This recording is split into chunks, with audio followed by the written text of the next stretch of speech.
نحمده ونصلي على رسوله الكريم اما بعد فاعوذ بالله من الشيطان الرجيم بسم الله الرحمن الرحيم ان للمتقين مفازا حدائق واعنابا وكواعب اترابا وكأسا دهاقا۔ پارہ نمبر 30 سورہ نبا، رکو 2 آیات نمبر 31 تا 36۔ ان للمتقین مفازا، مذکورہ آیتوں میں متقین مؤمنین کے احوال کا بیان ہے کہ مومنین متقین کے لیے بلا شبہ کامیابی ہے، کامرانی ہے۔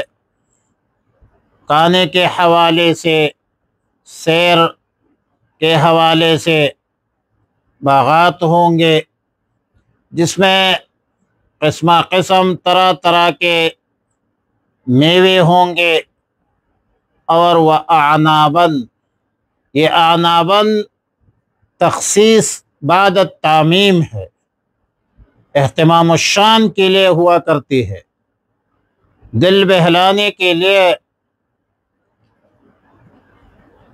وَكَوَاعِبَ أَتْرَابًا ہے، نوجوان ہم عمر عورتیں ہوں گی۔ وَكَأْسًا دِهَاقًا، پینے کو لبالب بھرے ہوئے جام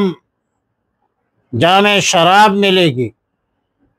لا يسمعون فيها لغوا ولا كذابا، جنت میں نہ کوئی بیہودہ بات سنیں گے اور نہ کوئی جھوٹ۔ ظاہر ہے کہ وہاں پر اس قسم کے بیہودہ باتیں ہی معدوم ہوگی۔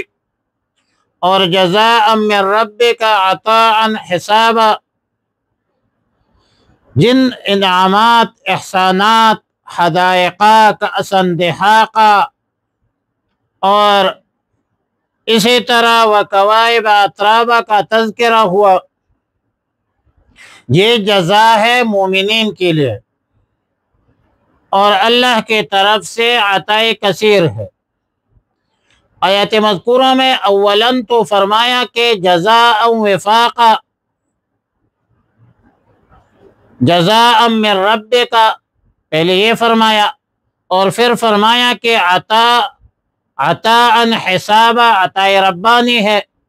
اب بظاہر عطا اور جزا دونوں میں فرق ہے، بلکہ دونوں میں تضاد ہے، کیونکہ جزا اس چیز کو کہا جاتا ہے کہ جو کسی چیز کے بدلے میں ہو، اور عطا وہ ہے جو کسی چیز کے بدلے میں نہ ہو بلکہ انعام اور احسان کی بنیاد پر ہو۔ قرآن کریم نے ان دونوں لفظوں کو یکجا کر کے اس طرف اشارہ فرمایا کہ جنت میں داخل ہونا اور اس کی نعمتیں صورتاً اور ظاہر کے اعتبار سے تو اہل جنت کے اعمال کا جزا ہے، لیکن حقیقت کے اعتبار سے وہ خالص عطائے ربانی ہے، کیونکہ انسانی اعمال تو ان نعمتوں کا بھی بدلہ نہیں بن سکتے جو ان کو دنیا میں دی گئی ہے۔ آخرت کی نعمتوں کا حصول تو صرف اور صرف اللہ رب العالمین کے فضل و کرم سے عطائے محض ہے، جیسا کہ حدیث میں ہے، رسول اللہ صلی اللہ علیہ وسلم نے فرمایا کہ کوئی شخص اپنے عمل سے جنت میں نہیں جا سکتا جب تک اللہ کا فضل و کرم نہ ہو۔ صحابہ کرام نے عرض کیا کہ یا رسول اللہ صلی اللہ علیہ وسلم آپ بھی؟ تو رسول اللہ صلی اللہ علیہ وسلم نے فرمایا کہ ہاں میں بھی اپنے عمل میں جنت میں نہیں جا سکتا۔ وعلی کل حال، حساباً کے 2 معنی ہیں۔ پہلا معنی ہے حساباً عطاءً کافیاً کثیرا، یعنی ایسی عطا ہو جو اس کے تمام ضرورتوں کے لیے کافی ہو، وافی ہو، کثیر ہو۔ یہ معنی اس محاورہ سے ماخوذ ہے کہ حسبت فلانا آتیتہ ما یکفیہ حتی قال حسبی، یعنی احسبت کا لفظ جو ہے حسابن کا قریب اس معنی کے لیے آتا ہے کہ میں نے ان کو اتنا دیا کہ اس کے لیے بالکل کافی شافی ہو گیا، یہاں تک کہ وہ بول پڑے حسبی، یعنی بس میرے لیے اتنا کافی ہے، مزید مت دیجیے۔ حسابن کا دوسرا معنی موازنہ ہے، مقابلہ ہے۔ حضرت مجاہد رحمہ اللہ اس جگہ یہی معنی فرماتے ہیں، اور آیات کا مطلب یہ بتلایا کہ یہ عطا ربانی اہل جنت پر ان کے اعمال کے حساب سے جو ہے مفضول ہوگی۔ اس عطا میں پھر درجات ہے، درجات بحساب اخلاص ہے، احسان کے ہے، جیسا کہ حدیث صحیحہ میں ہے کہ صحابہ کے اعمال، صحابہ کرام رضوان اللہ تعالی علیہم اجمعین کے اعمال کا درجہ امت کے اعمال کے مقابلے میں زیادہ ظاہر ہے کہ بڑھا دیا گیا ہے، کہ صحابی اگر اللہ کے راہ میں ایک مد خرچ کرے تو تقریباً 1 سیر ہوتا ہے، اور غیر صحابی احد کے برابر خرچ کرے تو صحابی کا 1 مد اس پہاڑ سے بڑا ہوا ہوگا۔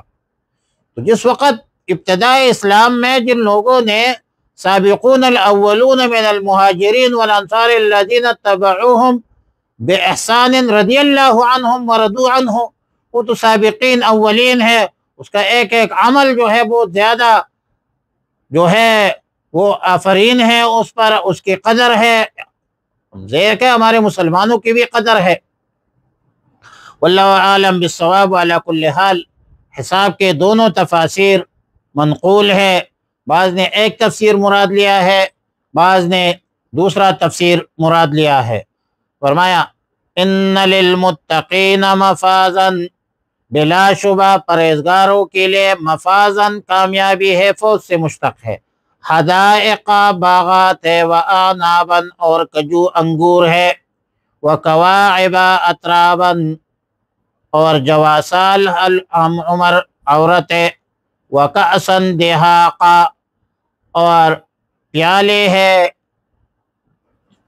وہ اردو میں اس کا ترجمہ بنتا ہے چلکتی ہوئی جام، بھرے ہوئے لبالب جام، لا یسمعون فیہا وہ نہیں سنیں گے اس میں، وہاں پر جنت میں، لغون کوئی بیہودہ باتیں، ولا کذابا اور نہ جھوٹ، جزاء بدلہ ہے، من ربک آپ کے رب کی طرف سے، عطاء عطا ہوگا، حسابا حساب سے۔